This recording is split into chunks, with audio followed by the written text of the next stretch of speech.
Today we're counting down the top 5 signature spells to come out of March of the Machine. And I'm including Aftermath and the Commander decks. If you've never heard of a signature spell, in the Oathbreaker format, we get a Planeswalker called our Oathbreaker in the command zone. But we also get an instant or sorcery called our signature spell. We can cast it as long as we control our Oathbreaker, and having an instant or sorcery in the command zone can be very powerful. Let's start with our honorable mention, Rebuild the City. For 3 black, red, green, choose target land. Create 3 tokens that are copies of it, except they're 3/3 creatures in addition to their other types, and have Vigilance and Menace. This is a super unique card. The problem is we only have one Jund Planeswalker, that's Lord Windgrace, and he has something to do with lands, so it kind of works. But it's probably not the ideal choice for him, so I didn't want to put it on the actual list. Alright, number 5, let's be a hypocrite right away with Begin the Invasion. For X white, blue, black, red, green, search your library for up to X battle cards with different names and put them onto the battlefield.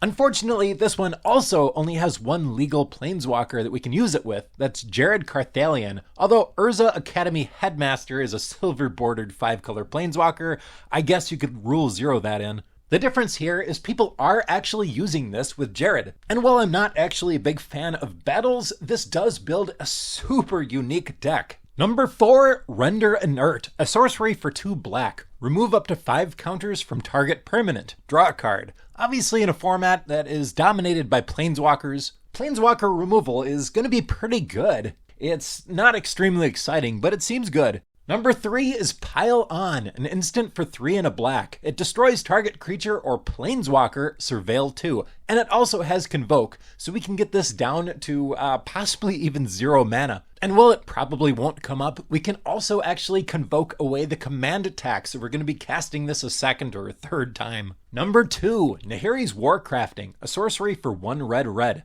Nurs War Crafting deals 5 damage to target creature, planeswalker, or battle. Look at the top X cards of your library, where X is the excess damage dealt this way.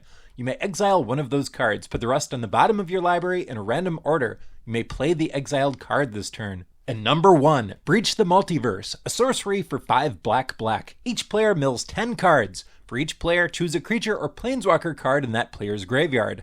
Put those cards onto the battlefield under your control. Then each creature you control becomes a Phyrexian in addition to its other types. Now this one gets me excited. This one seems good in a mill strategy especially, but it's probably just plain good anyways. Granted 7 mana is a lot, and there's the possibility of whiffing, but I still love it. Wow. If you'd like to see more Oathbreaker content, hit that subscribe button. I've got weekly Oathbreaker content coming out. I think I'm really the only one dumb enough on YouTube to do that. They don't get much for views, but I love making them, and I love that a few of you love watching them. So thanks a lot for watching, and I'll see you next time.